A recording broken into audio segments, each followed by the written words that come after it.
Joining us this morning is Miriam Waltman, who is with Ashtabula County Mental Health and Recovery Services Board, along with Prevention Coordinator with that organization. Is that correct? The same organization? Mm-hmm. Okay. Katie Park, and she's Prevention Coordinator. And today we're going to talk about the opiate and heroin situation out in this county, which Sheriff Johnson has told us when he's appeared on this show that it's outrageously bad out there. Mm-hmm. And unfortunately, it's a subject that I never thought would happen here. I really didn't, and it has. Now we're getting a call, and I'll take this real quick. I doubt if it's on this subject. Hi, you're on the air. Pat, this is Marion McFarland. I called yesterday and asked about somebody to mow my yard. Yeah. And JT came out, and he was wonderful, and I really appreciate you giving me the number, and I made arrangements. He's going to mow it every 2 weeks. Good. He's a good man. He really is. Very much so, so I recommend him. Okay, excellent. Thank you, Mary. Bye. Bye-bye. All right. Miriam, I guess what we have to do is start out with, there's a large amount, is it true, of unintentional overdose deaths? Yes, and that's one of the ways we kind of gauge what's happening out there. Right now, we attribute a lot of the problem to originating with an increased use in the pain medications, the opiates that for pain that are addictive. Mm-hmm. And so as time went on, people were becoming more and more addicted to the prescription medications. That became a real issue. Heroin is absolutely much cheaper and much easier to get. And when the heroin became available in the county, then a lot of folks that were using prescription drugs would move over to heroin. Now we have some individuals that are just going straight to heroin. It's pretty pure. There's easy access to it. It's a little bit cheaper. So it's right for there being an issue with heroin right now. And what we're seeing with our unintentional overdose deaths, because the Ashtabula County Coroner's Office works very closely with us, and because of that, we're able to get pretty good real-time numbers. And so we just got the rest of the numbers for 2014, for calendar year 2014. And we're back up to 25 unintentional overdose deaths in calendar year 2014. We were down to 17 in 2013. So we're seeing an increase in that. In fact, 7 of those were in the last quarter of 2014. So there's a lot of concern that we still, it's still pretty active out there. This is with heroin? With heroin, mostly heroin. We had there's a few of those scattered in there that will be multiple drugs with an opiate included. I think we've had a couple that were not heroin opiate related, but by far the vast majority of them are heroin and opiate related. Would you call this an epidemic in this county? The state calls it an epidemic. I think it's fair to say that, yeah, it is. It's a very, very difficult problem, and it's really running rampant right now. Miriam, now I'm not familiar with this, and I always say this. Back when we were kids, Steve and I were kids, heroin was the bad drug that you'd never think would come to Connie. Yeah, it was only in New York City or right, LA the big or cities. Something. And the only man for with the people in golden the dark, arm. and only people in the dark corners. Right. Yeah, people that were exposed. But even in that movie, you mentioned the man with the golden arm. I do believe that started with him having some kind of an injury and started using some pain medication. Really? Really way back then. I never watched it, so yeah, I'm trying to remember the movie. It's been a long time since I watched it, but I think it had a lot to do with some traumatic either injury or incident in his life. So, but it's not that. Across the country and across the state and in Ashtabula County, this is affecting everyone at all socioeconomic levels. It's affecting, everybody pretty much knows someone who's dealing with it, has a family member or a friend that's dealing with it. You're hard pressed to find someone who hasn't been touched by this right now. I'd have to be one of them because I don't know anybody that. You don't know anybody who's. I don't. Not anymore. Well, Maybe I used to. And stigma is a real big problem with families. Families sometimes have someone that's struggling, but because of the stigma, they don't want to talk about it. They don't want to tell their friends. They kind of keep it quiet. How come it's so cheap? I don't understand that. It's the law enforcement can really explain that to us much better, but it's when you have good supply, a lot of supply coming in, The demand is high, but not high enough, you know, for the supply to outpace it right now. So Now, so if you overdose on this stuff, it's like you think you need more and more and more, and then it just makes your heart stop. it makes your heart stop. Correct. I mean, there is something that we call Narcan, naloxone, I believe. Don't quote me, but we call it Narcan. The emergency rooms use it. The EMTs use it. If they come across someone that they believe has had an opiate heroin overdose, they can use that, and it literally will shock them back to life. Oh. But the longer you're oxygen deprived, the more likely that you might have some type of brain damage. So there is some help for that. There's also treatment. I mean, we can get folks into treatment. But with the overdoses, sometimes what we're seeing are individuals who've gone through detoxification, either at a facility or a residential treatment facility, or maybe families help them detox, and then they'll go back out and use. They'll relapse. They'll use, but they'll use at the same level that they were using at, which becomes poison to them. It's too high of a level, and then that will cause the overdose. This has a very fast half-life. So do they still use needles? they do, but you can also nowadays you can snort this. Smoke it? You can ingest it. They're smoking it, I believe. Remember? Yeah, but you don't have to use the needle with heroin anymore, and that's our stereotype for heroin. Is an individual in the dark in the corner, Which is certainly which is unsafe. not the way it is. It's very dangerous. And sharing needles happens, so you're open up to things like having hepatitis C, AIDS. HIV. So there's a lot of unintended consequences with that as well. So we're just kind of looking at, so our board, we've done a few things. The first thing is, we've looked at what do we need to do around treatment? Where do we need to focus our efforts? So working more closely with criminal justice, we have a jail treatment program now so that we can kind of look at criminogenic thinking and addictive thinking and try to work with folks. We work very closely with the county's drug court. We helped, we wrote for a grant to help them get their drug court coordinator, which could help them take on more cases because we knew that they needed that support to expand. We've looked at more detoxification services, so we contract for that. We're looking at recovery support services. What can we do to try to help support someone that is in recovery so they're less likely to relapse? And the other thing we did to kind of segue into our prevention efforts, because we know when you've got a problem like this, you want to reduce the stigma, you want to get people into treatment, you want to help support their recovery. But if we can do some efforts, if we can enhance our prevention efforts and our community education efforts and have less people starting in the first place, then we can get out in front of the problem as well as trying to help folks that are struggling at the other end of the problem. That would entail going into schools? And Yes. speaking in schools and things like Things that? like that. Nature? Yeah, so our board went after what we called it's a federal drug-free communities grant. It's out of the White House's Department of Drug, help me Katie. Was it SAMHSA? It's a SAMHSA grant, which is Substance Abuse Mental Health Services Administration out of the Department of Health and Human Services. And I want to say it's a drug-free, the National Council on Drugs is the White House office that also works with SAMHSA to do that. So we wrote for the grant a couple years ago and weren't successful, and we wrote for the grant last year and we were successful. Good. So we received a 5-year grant which would allow us to not only enhance our prevention but also bring on a prevention coordinator for our coalition, which would help kind of guide us and do some more prevention to look at that. So I'll let Katie talk about what they're doing. Katie, how long you been working with this? We started on January 5th. Just this year? Yes. Okay. So brand new.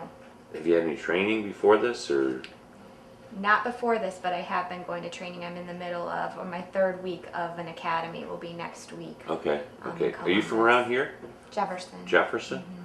Tell us what your position actually does and how do you prevent this stuff from happening?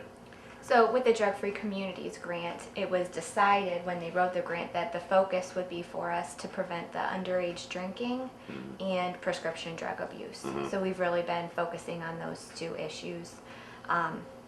There's been a few things that we have been doing for prescription drug abuse. We will have, within the next week or so, 6 drop boxes throughout the county for people to take back their unused medications. There is That's a one good deal. Yeah, there's one in Conneaut right now. It's at the Conneaut Police Department. Open Yes. 24/7. You can drop off your medications there. So in other words, like if you have drugs that aren't used. Right, if they've expired or if your prescription changed and you just have medications sitting Left over. around that you are not going to use anymore, or shouldn't use anymore, then Okay. to drop them off, return. And that is to prevent for other people getting a hold of that. That is correct. Okay, gotcha. Prevents them from being abused. You know, something happened last year. I had a couple teeth removed, and so they had to give me pain medication. I can't even remember what it was. It was a well-known thing. Hydrochloroquine, Probably hydrocodone. I think. Yeah. Yeah, Vicodin. I got something from the state or something that said your records show that you had to use this drug, and they told me something about, and I don't remember, I'm kind of vague on this, and I might even have mentioned it to you before, Miriam, I can't remember, but they told me that in the future you cannot get this drug anymore, and I don't know. Well, you can still get hydrocodone. It's they raised the schedule level of it so that, say for instance, previous to changing the schedule, where they're at as far as how the doctors can prescribe this, hydrocodone was a drug that your doctor could give you and give you refills on it. Right. Just like your blood pressure, heart medicine, anything, you get refills on it. Mhm. When they changed it to, I believe it's a Schedule 1 drug, now you can still get it, but you have to see your doctor every time you need a refill, and you get 1 month at a time or one prescription at a time. Maybe that's what it was. And that was an effort to try to control how many pills were out there. Remember, we've talked before that we get a report called the ORS report, and it's about how many prescriptions are filled. And so even though, the vast majority of those prescriptions are legitimate, they're not drug seekers, there's people with real pain that need to take the Sure. medication. Still, the more pills are out on the street, the more we have to be mindful of what happens, because I'm guessing when you got your pain medication for your tooth, you probably didn't take the whole prescription because you felt better. You didn't need it. Probably. Yeah. And then, and like we all do, like Katie said, what we usually do is just, we put it on the shelf and put it in the medicine cabinet, and it's like, I probably still have it in mind. because you paid good money for that. Mhm. Yeah. But what we forget is, and what Katie is trying to focus on with the drop boxes and community education, is that if it's in there, your grandchildren could get a hold of it. A family member who maybe's already struggling with addiction could get a hold of it. Sure. So if you really just take that and put that in that drop box, it'll get destroyed appropriately, and then nobody has access, and we reduce the number of pills that are out there. How do they destroy them? Incinerate. Oh, they're They incinerated. incinerate them. Okay. I think they're done a In a special. variety of ways. Okay. But I think that our police departments are incinerating them with all the other drugs and paraphernalia Right. that they have found. Okay. How many drop boxes are you going to have in the county then? There will be 6. Currently there's 4, but there will be 6. So you're getting within 2 extra ones? Yes. Is that correct? Yeah. Can you tell us the locations of the other 3 that Connie, it's 1. Conneaut is one. There's one in Jefferson at the Sheriff's Department. Okay. One at Geneva at the Northwest Ambulance Yep. District. And one in Andover at their Village Hall. Okay. You know where the other 2 will be at the... We're looking in. One will definitely be at the police department in Ashtabula, Okay. and the last one will be in Orwell somewhere. We haven't determined a location for that Okay. yet. Okay. That's a really good program. I mean, that really It's is been good, necessary. Didn't they used to have special days that they did that? Take back days. Yeah. Have you talked to them about the take back days and the difficulty? I don't know. I don't know. I think they are trying more to focus on the prescription drop boxes, Uh-huh. just so it's available all the time. We don't want people to keep hold of their meds until that day comes. We want them to get rid of their meds as they're no longer using Right, them. right. So the focus has really been on the prescription drop boxes. And they do say, don't they say that they don't want you flushing it down the toilet and all that sort of stuff? Yeah, absolutely. Or But throwing it in your There's trash? environmental issues with it. People go through Right. your trash. Yeah. So this really is the best way to take care of it. Well, I'm glad to hear that. That's a Yeah. very good thing. Yeah. You have an opiate summit coming up. It'll be sometime mid-October. We try to hit the one day of the year that all the schools are off at the same time, which is one day. So, Right. What does it entail? What, we usually try to have some type of a keynote speaker at lunch, but we do a lot of breakout sessions to try to cover training for law enforcement, training for community members, training for families that are struggling. We usually do some type of a lunch panel to try to highlight what's going on in the county. And then after we drop a lot of heavy information on you, we pretty traditionally have a recovery panel at the end of individuals who are in recovery from heroin and opiates for a while, and they can talk about their journey and that there is hope. There is hope. People do recover. excellent. Katie, we were talking during the break about a community survey. What's that all about? So we really, because we just received this Drug-Free Communities grant, we're really trying to see where we need to focus our efforts, and we are learning through our community survey what the communities are thinking, what the issue is, what we really need to address, so we're not wasting our time on an area that they already have a lot of information on, whether we need to address the parents and educate them on what's going on, or if we need to focus our efforts on the kids. How do you get that information out? You know what I mean? For the survey? Yeah. Our community, well, I've been passing the survey out to various people. There was So like organizations and stuff. organizations. There was a little article on it in the Gazette newspaper. It's on the Sheriff's Department's website for anybody who wants to fill that out. It's a SurveyMonkey link where they can just fill it out online, and it uploads. People that are watching this here, they could get a hold of it by going to that Going website. to the link, or it's probably easier to go to the Sheriff's Department's website, and the link is right there on that. Sheriff's Department website, and the link is there. You just hit that, and you can fill out the survey, and then it'll probably tell you where to send it. Yep, there's a little button when you end it, and it sends it out. so- Automatically. Automatically, yes. I have an interesting thing that happened the other day. There was some lately. I guess now you have to have your trash put in garbage cans. It cannot lay in bags in front of your house. And some guy emailed me and says, that's good, that's fine, but that's not helping the drug problem that we have in town. And he says, I keep hitting this over and over and over again, and I can't seem to get anybody working on it.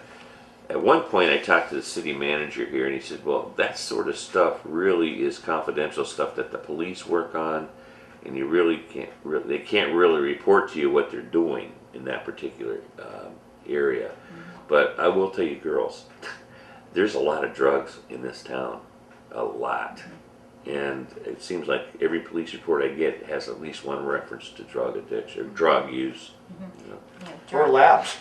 Yeah. Meth labs. Meth labs, yeah. But Yeah. the meth problem is still here. It's not nearly as front and center as it was. I think it's definitely still here. And we also have the issue, I think we talked before, of what they call smurfing, where an individual who has a heroin addiction will help someone who's running a meth lab purchase the drugs that they need at the grocery store or the drugstore or Walmart or wherever they go, they get them. Right. They'll help them go from place to place, because remember now, all of these places follow the new law, which means you can't buy more than a certain number of these packages. Right. So Or they're all, Or they report them. so they have to go, report them. yeah, so they have to go from place to place and try to get these drugs. So they will purchase them for the individual who's doing the meth lab in exchange for some heroin.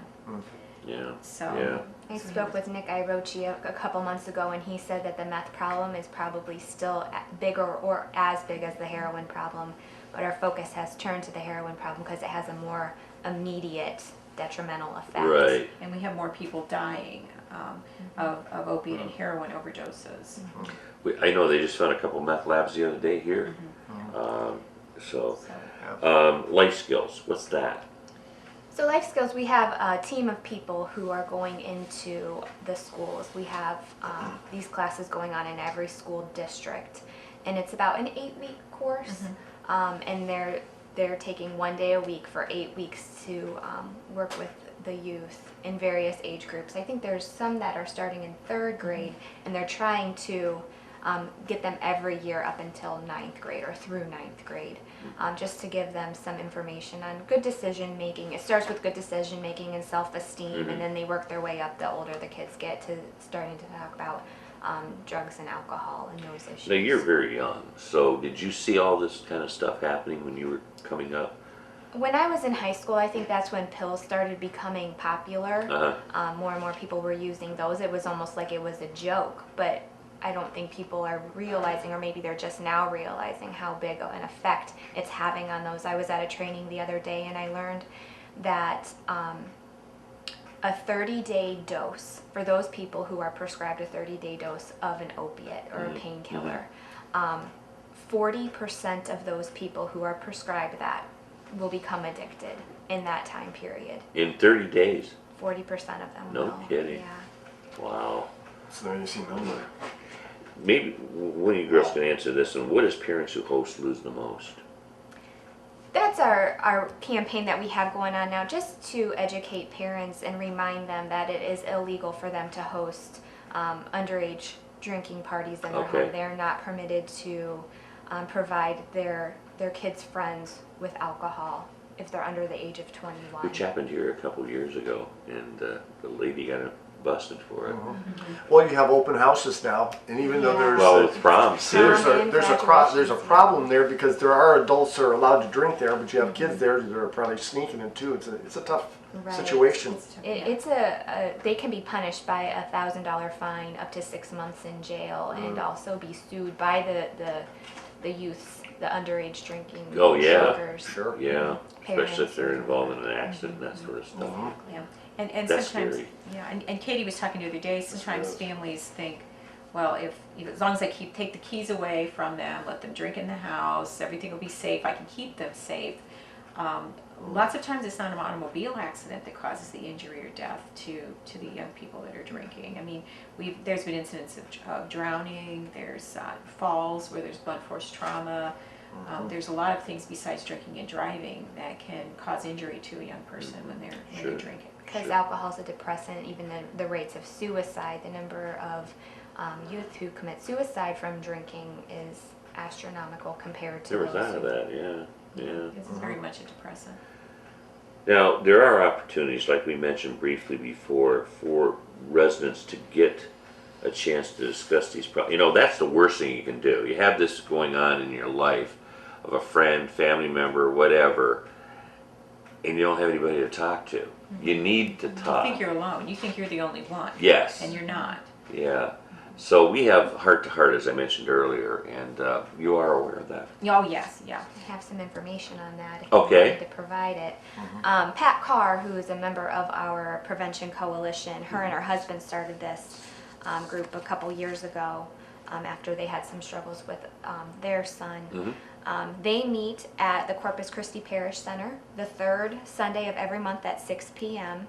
And basically they're just a referral and support group. They will give information to whoever needs it. It's for people who are dealing with family members who are afflicted with addiction themselves. Right. So it's basically a support I guess they group. have good turnouts. You know, people coming in there and, Yeah. and specify too, Katie, that this is a confidential organization, right? They do not talk about this Outside of the yeah. group, right, you're right. Very important. I think that's a really good group that started. They've been on the show. Pat has a good friend of mine, and Connie Nelson, who also is involved with this.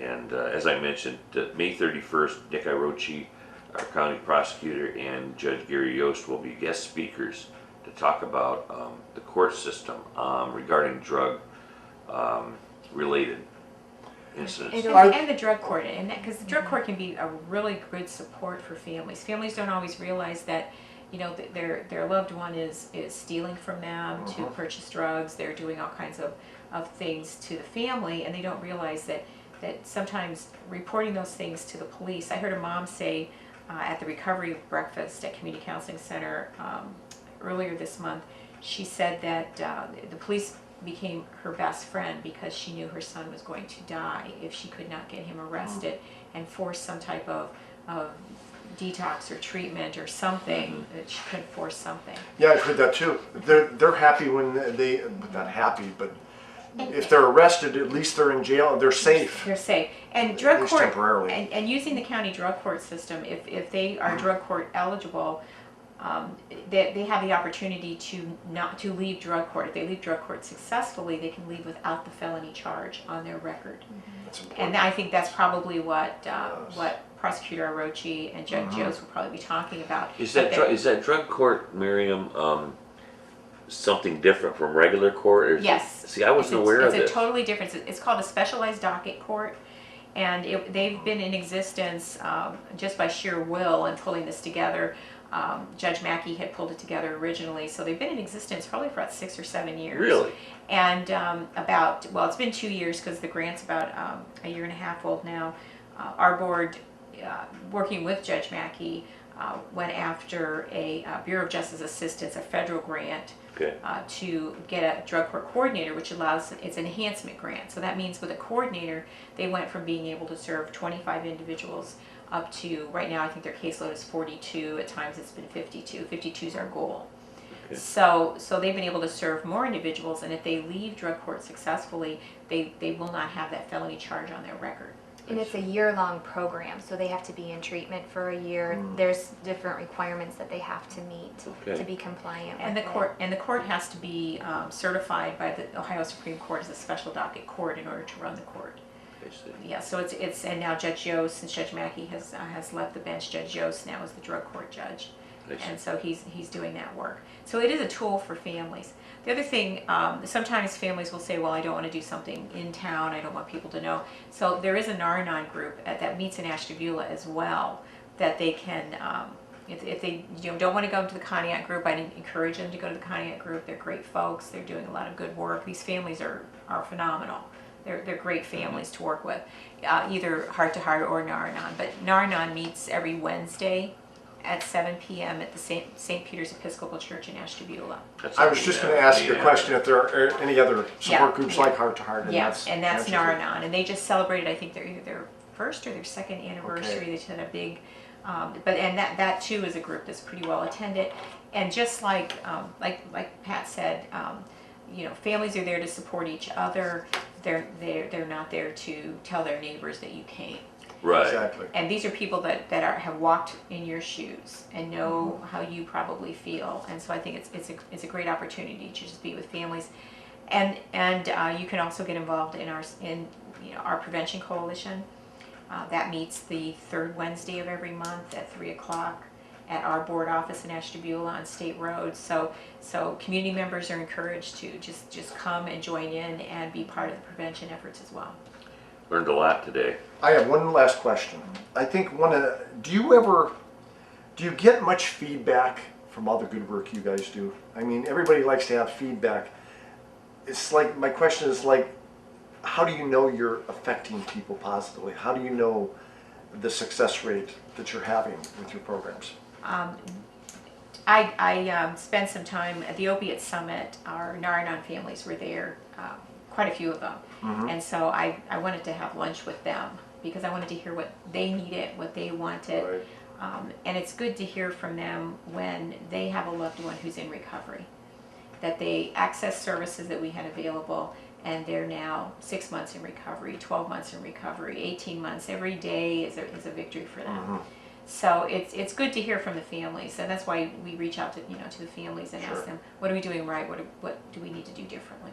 Okay. What else we can do? So you get that, not every day, but you get it every so often. You're That able to talk helps. to the families and know Yeah. that somebody is doing well. Okay. Miriam, thank you and Katie for Yes. coming in. Very educational. Yeah. And very well needed. We need to get updated on what's going Yeah. on. Would you please come back, because there's so much other stuff that we can get into. And then we're just starting with the Drug Free Communities grant, so there'll be a lot of things in the next 5 years that we'll be doing. Well, All right. thank you for the Keep work us you're in doing. mind. Yeah, you do a great job. I'm sure you don't get as much thanks as you deserve, so thank you. And good luck to you, Katie, with your new position. Thank you.